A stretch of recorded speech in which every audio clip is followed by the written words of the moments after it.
Hi, today we're going to speak all about intellectual disability, also called ID, by Abija Ali, Dana Laljan, and Linda Bruce. ID is a high prevalence disability. Approximately 1 to 3% of the global population has intellectual disability. ID is more common in low-income countries. The United National Development Program estimates that 80% of all persons with disabilities live in low-income countries. So, what exactly is intellectual disability? This disability originates within the developmental period, which is from conception to 18. ID is characterized by significant limitation in both intellectual functioning and adaptive behavior. Therefore, they develop below average mentally. Intellectual functioning is simply intelligence. Intelligence is the capability to obtain knowledge and skills, reason, and problem solve. One way to measure ID is through IQ tests. Generally, a score between 70 to 75 are individuals with limited intellectual functioning. Adaptive behavior is a collection of conceptual, social, and practical skills that are learned and performed by people in everyday life. Conceptual skills refer to language and literacy, money, time, number concept, self-direction, and safety. Social skills refer to interpersonal skills, social responsibility, social problem-solving skills, following rules, obeying laws, and avoiding being victimized.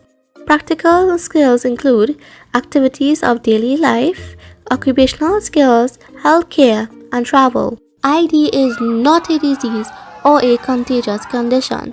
Children with cognitive disability may develop slower in terms of speaking, walking, and taking care of themselves, but they can learn with the appropriate intervention and education. Did you know that there are different levels of intellectual disability? ID cases ranges from mild to profound, with most cases being mild. According to the American Psychiatric Association, an IQ score between 70 to 50 are mild category, 49 to 36 are moderate, 35 to 20 are severe, and IQ score less than 19 is profound category. So what are the characteristics of persons with ID? Characteristics of ID include attention deficit, difficulties with memory, slow language and speech development, weak academic performance, problem generalizing knowledge, lack of motivation, and poor development of social skills. Attention deficit is having difficulty focusing or remaining focused on task. They also have difficulty ignoring distraction. Memory impairment is quite common. They have trouble retrieving memory from long-term, short-term, and working memory, such as recalling directions given to them seconds ago. Speech disorders are common. Language development occurs slower in areas such as articulation, fluency, and voice hypernasal. Their vocabulary is also limited. ID persons also perform weak in academic, in areas such as reading comprehension, and problem solving in mathematics. They may have problem generalizing knowledge.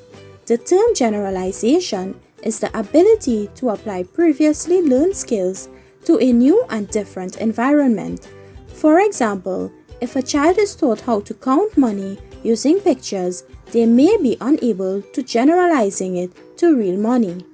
The characteristic lack of motivation means that they are less goal-oriented and believe that their efforts will not improve their performance. And lastly, poor development of social skills. Social skills refer to communication skills that allow people to interact efficiently and appropriately with others. Poor social skill may be harmful to one's mental and physical health. This often leads to stress and loneliness. So what exactly causes intellectual disability? There are over 250 causes for ID that have been discovered.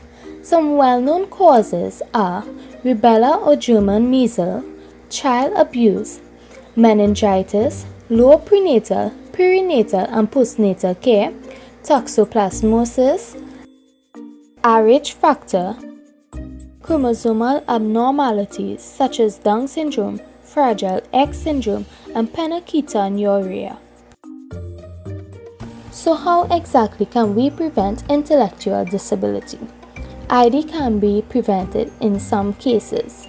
Some prevention strategies include access to good prenatal and postnatal care for mother and child, improve nutrition in pregnant women and infants, avoid the use of drugs and alcohol during pregnancy, newborn screening and immunization of mother to prevent Rh factor.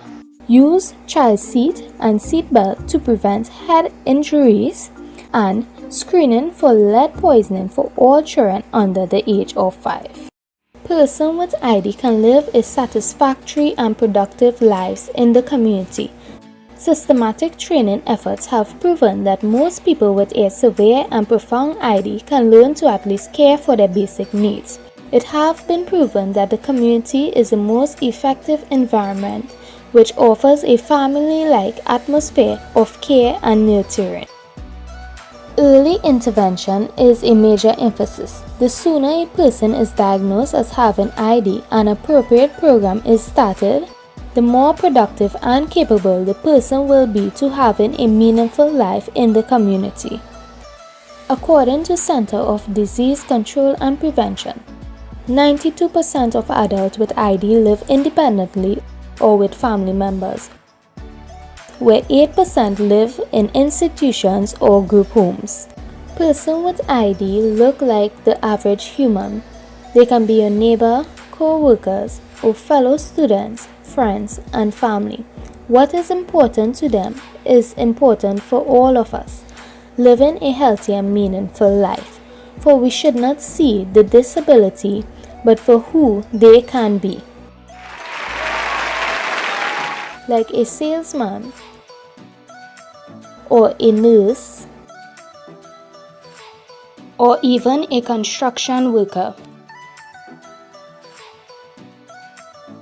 And here is a list of our references if you like to do further research.